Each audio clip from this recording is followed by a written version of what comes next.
Bago natin simulan ang part 4, nais ko munang magpasalamat ng taos-puso sa walang sawang suporta na ibinibigay ninyo sa ating YouTube channel.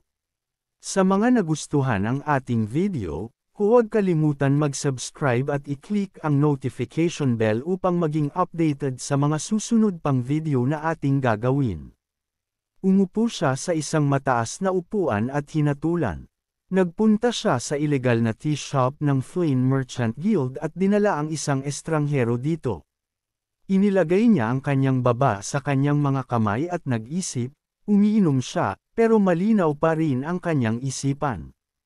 Agad na iminungkahi ni Deputy Butler Hans, dapat tayong magpadala ng tao para bantayan siya. Agad namang sumagot ang ama ni Cale, hindi na kailangan. Dagdag niya ng kalmado, hanggat nananatili siya sa lungsod na ito, lahat ng kanyang ginagawa ay nasa ilalim pa rin ng aking kapangyarihan. Ipagpatuloy ang pagmamasid at ipagbigay alam sa akin ang lahat, tulad ng dati. Yumuko si Deputy Butler Hans at sumagot, oo. Pagkarinig nito, agad na nanahimik ang ama. Inilagay niya ang kanyang baba sa kanyang mga kamay at nagmuni-muni, iniisip na nagbago si Cale. Pinagsalikop ni Count Darth ang kanyang mga kamay habang nakatingin ng blanko sa di kilalang direksyon. May kakaibang nangyayari, pakiramdam niya'y may nagbago kay Cale. Hindi ito dahil bigla siyang naging mas malakas o matalino, mula sa kanyang pang-araw-araw na kilos at komunikasyon, maging ang lahat ng kanyang mga gawain ay tila iba. Pati ang kanyang mga nakasanayang pagkain at inumin ay nagbago ng lubusan, na para bang naging ibang tao siya. Habang iniisip ito, agad na tinawag ni Darth si Hans. Mabilis itong sumagot, oo, Ginoo. Iniutos niya, bigyan mo ako ng impormasyon tungkol sa ilegal na bata ng Flynn. Yumuko si Hans at sumunod, naiintindihan ko. Sa malaking at tahimik na silid-aralan, mag-isa lang si Darth. Nakasalikop ang kanyang mga braso sa likod at malalim na nakatingin sa bintana, iniisip sa kanyang sarili, ang nagbago rito ay hindi lamang si Cale. Maging ang atmosphere sa kontinente ay nagiging mas mapanganib. Ang kanyang ekspresyon ay nanatiling katulad ng dati. Ang Hennes family ay nagprotekta sa kanilang mga ari-arian at dahan-daang pinalawak ang mga ito nang hindi na kailangang maitala sa kasaysayan, basta't magkaroon ng isang payapa at masayang buhay, ang mga salitang itinuro ng isang amang tulad ni Darth sa kanyang dalawang anak noong sila'y bata pa. Pagkatapos, tumalikod ang konde at umalis na may ibang intensyon. Siguro dapat ko nang palakasin ang mga pader sa ibang lugar. Samantala, si Cale Hennes ay napakunot noon ng hindi komportable. Ang kanyang mukha ay medyo mapatla. Nakaupo ang binata sa kama ng kanyang marangyang kwarto. Si Ron ay nakatayo na may hawak na isang baso ng tubig. Nagsimulang makaramdam si Cale ng kakaiba. Hindi maganda ang kanyang pakiramdam. Nagdala si Ron ng lemonade, pero lalong lumala ang sakit. Sinabi ng matandang butler, mahimbing ang iyong tulog kaya hindi ko nagawang gisingin ka. Laging mukhang may kakaibang ekspresyon ang mukha nito. Bahagyang napansin ni Cale ang isang bagay at agad niyang inisip kung may nasugatan ba sa kanyang leeg. Sa halip, parang maling akala ni Ron at nagtanong, nag-aalala ka ba para sa akin? Agad na tumanggi ang pulang buhok na binata, hindi, naiinis lang ako. Kasabay nito, tinanggap niya ang baso na ibinigay ng butler habang naalala ang imahe ni Ron at ng kanyang anak na lihim na nambubuli sa ating bida sa likod ni Cale. Hinawakan ni Ron ang sugat sa kanyang leeg. Ngumiti siya ng may masamang intensyon, binuksan ang kanyang bibig, at hayagang nagsinungaling, ayos lang, gas-gas lang ito gawa ng pusa. Paanong madali niyang maloloko si Cale sa mga salitang iyon? Sa panlabas, mukhang kalmado siyang umiinom ng tubig, pero sa kaibuturan niya, nakita niya ang lahat. Ang pasang iyon ay may kinalaman sa isang inosenteng tao. Nang matapos siyang uminom, ibinalik niya ang baso ng lemonade at nagtanong si Ron, lalabas ka na ba ngayon? Tumayo si Kale, nagtungo sa pinto, at maikli niyang sinagot, "May ibang tao na bahala sa lahat sa labas."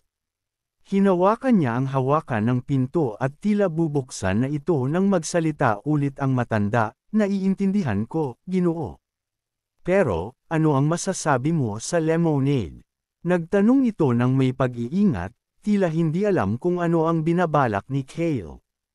Medyo nagulat si Kale, tumalikod, at sumagot, "Masarap." Muling nagtanong si Ron, "Totoo ba yan?" Napasimangot si Kale, nagrereklamo sa kanyang isip, nakakainis talagang matanda. Ang tanong na ito, sa oras na iyon, ay parang wala sa lugar. Binuksan na sana niya ang pinto nang mapansin niya ang nasa labas, ang ating bida. Nagkatinginan ang dalawa, walang nagsalita, at walang gumalaw.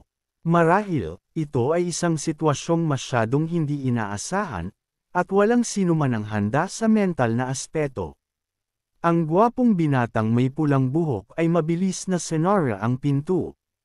Hinawakan niya ang kanyang dibdib upang kalmehin ang puso niyang mabilis ang tibok. Siya'y labis na nabigla na hindi man lang makatayo ng maayos. Napagulong siya ng isip sa kanyang ulo, humihingal, bago tumawag ng "Ron." Ipinaliwanag ni Ron, litong-lito, "Hindi ko akalaing magugulat ka. Ang bisita mo kahapon ay naghihintay para sayo sa labas ng pinto." Bago pa ako makapagsalita, binuksan niya ang pinto. Sinabi ko sa kanya na maghintay sa loob ng kwarto, pero nagpumilit siyang hintayin ka sa labas. Habang humihingal pa rin si Kale mula sa eksenang iyon, naglitawan na ang 8,001 words of scolding na nais niyang sabihin sa nakakainis na matanda. Pero bago pa siya makapagsalita, pinili niyang manahimik. Matapos niyang kumalma, binuksan niyang muli ang pinto.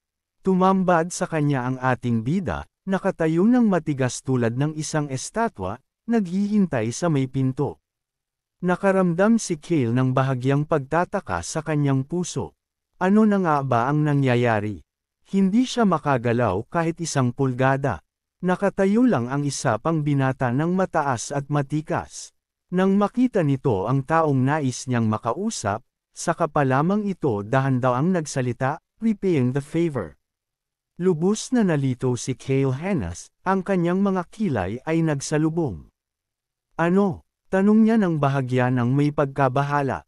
May bahagyang pagkabalisa ang ating bida nang inilagay niya ang kanyang kamay sa dibdib. Ang kanyang mga mata ay kumikinang sa walang hanggang pasasalamat. Sa matatag na tono, sinabi nito upang ipahayag ang kanyang nararamdaman, "Ibabalik ko ang utang ko para sa pagkain." Naisip ni Kale sa kanyang sarili, bayaran ako. Hindi makatuwiran. Ngunit sa panlabas, nanatili siyang mukhang marangal at nakatayo si Kale na nakahalukip-kap, maluwag na sumagot, "Hindi na kailangan. May iba ka pa bang nais itanong sa akin?" Ngunit sa loob niya, magulo ang kanyang damdamin. Nagngit-ngit ang kanyang ngipin at maingat na nag-isip, paano ko malalaman kung may magsasamantala sa ating bida o hindi? Ang binata ay pinaglapit ang kanyang mga kamay at sa wakas ay sinabi ang kanyang kasalukuyang suliranin, "Sa totoo lang, may isang bagay akong gustong hilingin ang tulong mo." Mabigat na napabuntong hininga si Kale, inaasahan na ang susunod na mangyayari. Kinalkala niya ang angkop na kilos. Ang bagay na nais niyang hilingin ay marahil may kinalaman sa Harris Village, inisip niya. Hindi ko dapat makialam sa kanya. Nais ni Kale na ipasa ang responsibilidad na ito sa iba. Sinabi niya kay Hans na siya ay isang medyo magaling na deputy butler, marahil matutulungan kanya. Pagkatapos, inilagay ng marangal na binata ang kanyang braso sa balikat ng kausap, ipinakilala pa ng maayos, "By the way, si Ron ay isa ring talentado. Pakikinggan niya ang mga kahilingan mo." Tahimik na nakinig si Ron at ang ating bida sa bawat mungkahi ni Kale. Humiling si Kale kay Ron, "Dahil siya ang bisita ko, tulungan mo siya hanggat maaari." Napanganga ang ating bida sa kanyang narinig, halos hindi makapaniwala. Agad siyang nagtanong, pero hindi naman niya ako kilala. Nang matapos ang kanyang tanong, agad na tinanong siya ng pulang buhok na binata, bakit ko kailangang malaman kung sino ka?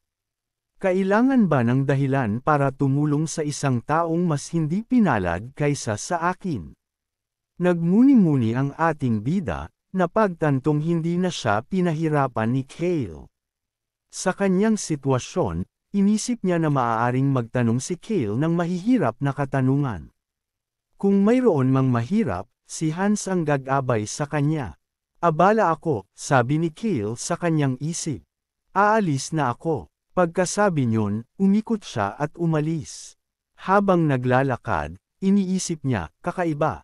Kailangan kong makakuha ng mas maraming pera dahil marami akong gagastusin ngayon. Dahan-daang naglalakad si Kale nang tawagin siya ni Ron, Master.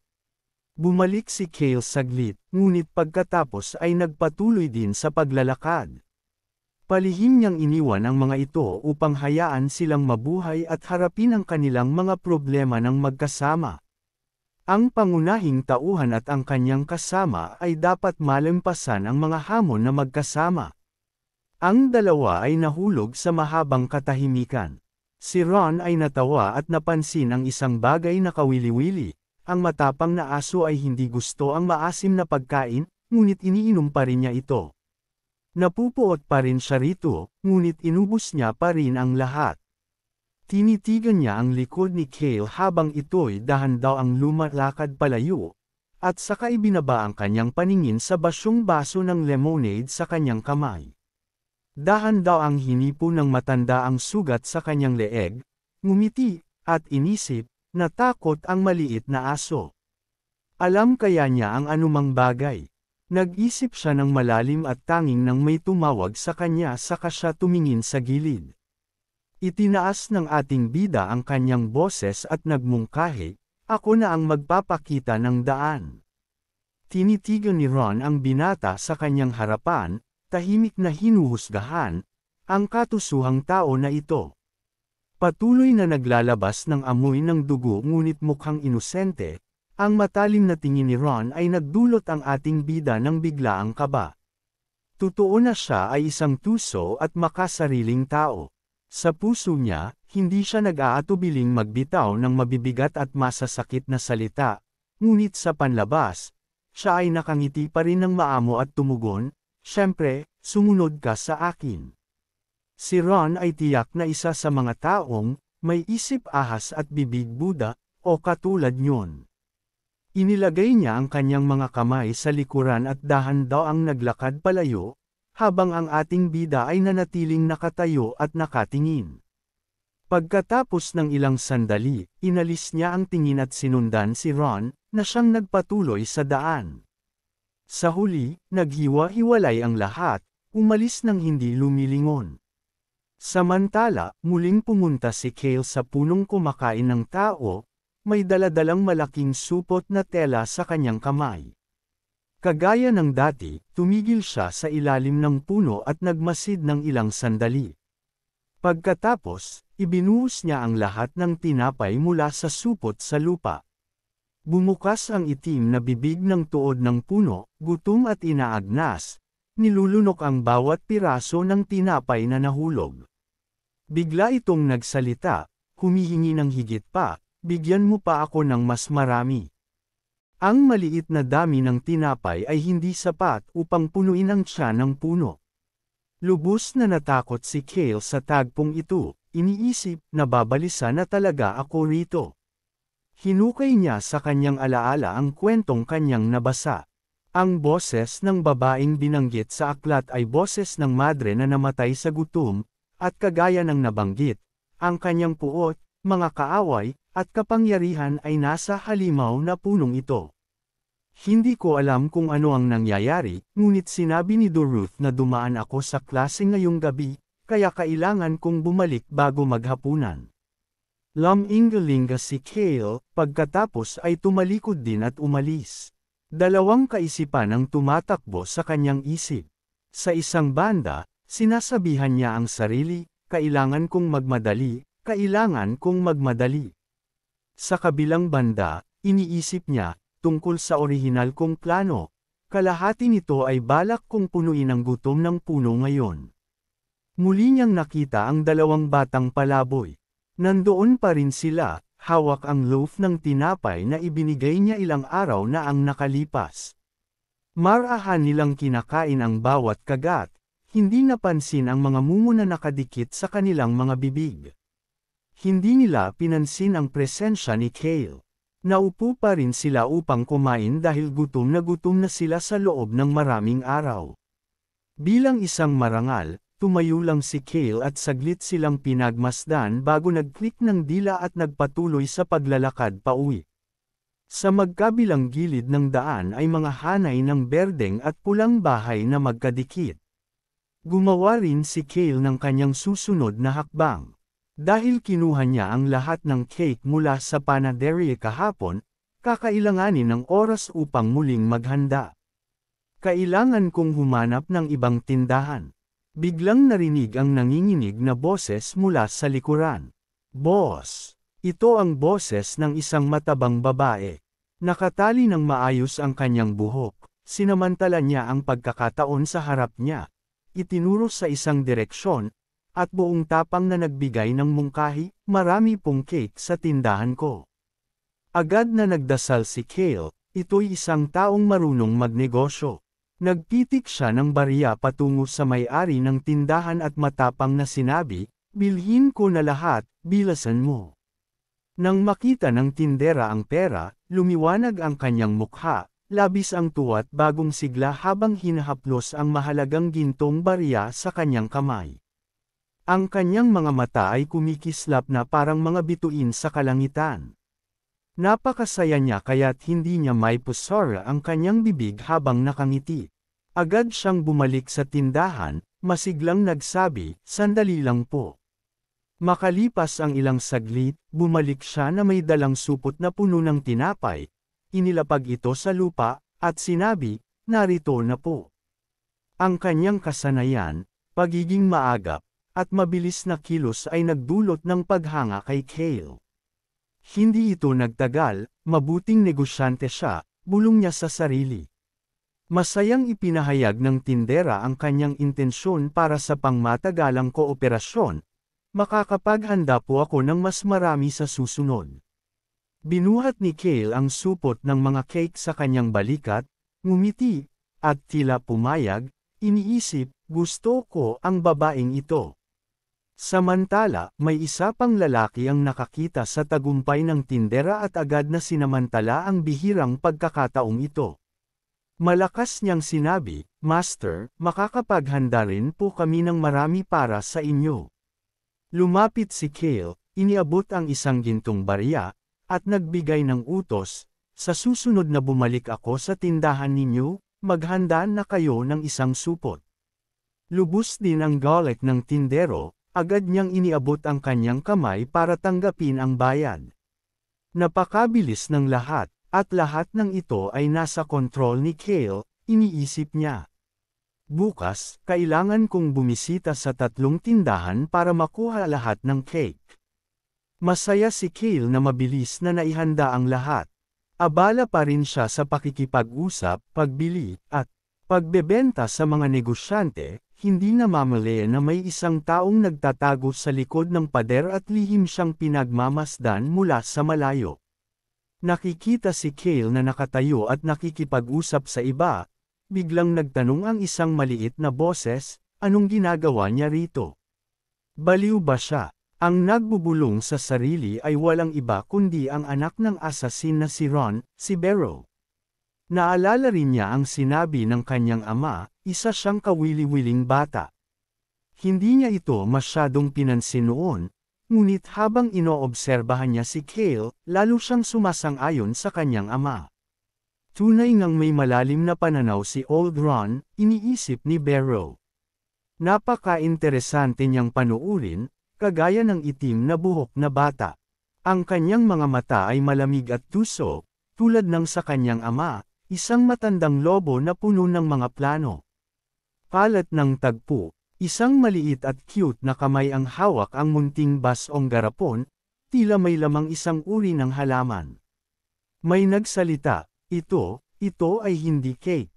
Mariing ipinahayag ng batang babae na palaboy, habang ang nakababatang kapatid niya ay. Ang nakababatang kapatid ay nahiyang nagtago sa likod ng kanyang nakatatandang ate. Malamig na tumugon si Kale, kung ganun. Bigla siyang tumayo, iniunat ang kanyang mga kamay na parang pinipigilan ang sinuman na lumapit. Hindi ako mamamatay. Nakita ng mga bata ang malaking supot na daladala ni Kale at nahulaan kung ano ang balak niyang gawin. Tinitigan sila ni Kale, habang nakalubog sa kanyang malalim na iniisip na matagal niyang tinago. Sa ilalim ng ibang pagkakakilanlan siya nabuhay, si Kale no Kim Rokso, isang ulila na walang ibang pag-aari kundi ang kanyang pangalan. Ito ang dahilan kung bakit nakakaramdam ng simpatiya ang mga tao sa kanya. Kailangan ba natin ng dahilan para magpakita ng awa? Nakita ng dalawang bata na nanatili siyang tahimik, nakatitig lamang sa iisang direksyon, kaya't sila'y nag-alangan. May panahon na nalito ako sa kahulugan ng mga salitang iyon, naisip niya, ngunit nang lumaki ako, naunawaan ko kung ano talaga ang ibig sabihin ng mga iyon. Dumaan ang kanyang tingin sa mga binti ng bata, na puro gasgas at sugat. Namula ang bata dahil hindi maayos na nadisinfekta ang mga sugat. Bigla niyang naramdaman ang kakaibang pakiramdam, isang hindi maipaliwanag na pagkabagabag. Ang hirap tingnan ang mga batang ganito, masaya ngunit kailangang magdusa sa hindi magandang buhay. Hindi napigilan ni Kale ang sakit sa kanyang puso.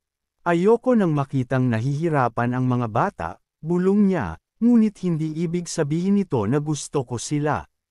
Pagkatapos ng ilang sandaling pananahimik, walang pakialam siyang sumagot, hindi ako mamamatay.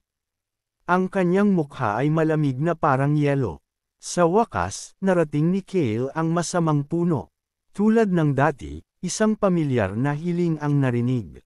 Bigyan mo pa ako, pa. Mabilis na sumunod si Kale, ibinuhos ang laman ng buong supot ng tinapay sa itim na bunganga ng puno. Sige, kainin mo, bulong niya. Nang maubos ang laman ng supot, tumingin siya pababa sa bunganga at napansin ang isang munting pagbabago. Parang unti-unting nawawala ang kadiliman. Akala ko sulit ang perang ginastos ko, iniisip niya. Tama na ito. Parang may narinig siyang maliit na ingay malapit sa kanya. Lumingalinga si Kale, nagtataka kung bumalik ang mga bata, ngunit walang senyales ng sinuman. Bahagyang nakaramdam ng ginhawa ang binata. Mabuti naman at wala akong nakitang nasugatang tao, naisip niya. Bigla niyang napansin ang nasa ilalim ng kanyang mga paa. Tumingin siya pababa, at nagulat nang makita ang dalawang napaka-cute na pusa, isang pula at isang kulay abo. Nakatingin sila kay Kale gamit ang kanilang kislap na mga mata, na napaka-cute na hindi maipaliwanag. Nakilala niya ang mga ito ngunit pinili niyang deadman. Nagkunwari siyang walang alam at kumaway na parang nagpapalayas ng mga hayop. Binilisan niya ang kanyang hakbang, ngunit nanatiling makulat ang dalawang pusa at patuloy na sumunod. Hindi ito mga pusa, naisip niya. Ang nangyari kahapon, naaalala kaya nila ako. Mas mabuting iwasan ang mga problema. Nagmamadali siyang bumalik sa magarang at napakagarang villa, naglalakad ng mabilis habang pilit na iniiwasan ang mga ito. Sa pamilyar na silid-aklatan, si Kale ang unang nagsalita, nagtatanong kung maaari siyang muling magsalita. Ang Count na si The Ruth ay nakatayo sa harapan ng kanyang dalawang anak, sina Basin at Kale. Mahigpit niyang sinabi, diretso na sa punto. Kale, ikaw ang pupunta sa kabisera bilang kinatawan ng pamilya. Pagkarinig nito, agad na sumimangot si Kale at nagsimulang magduda sa pagpunta sa kabisera. Talaga, naisip niya, binanggit ni The Ruth ang mabuting dahilan ng kanyang desisyon. Karaniwan, si Basin ang pumupunta sa mga ganitong kaganapan. Gayunpaman, dahil siya ang pinakamatandang anak ng pamilya, ito na ang oras para kay Kale. May malaking kaganapan ang mga aristokrata, paliwanag ni The Ruth. Ang mga anak ng maharlikang pamilya ay imbitado. Matagal nang dumadalo si Basin sa mga ganitong pagtitipon mula 2 taon na ang nakalipas, kahit hindi pa siya nakakadalo sa isang royal event. Pero, gusto kong ikaw ang pumunta ngayon. Sa biglang mungkahi na ito, muling sumimangot si Cale. Bumalik sa kanyang isipan ang mga nakakakilabot na detalye ng kwento tungkol sa kaganapan na inorganisa ng pamilya ng hari.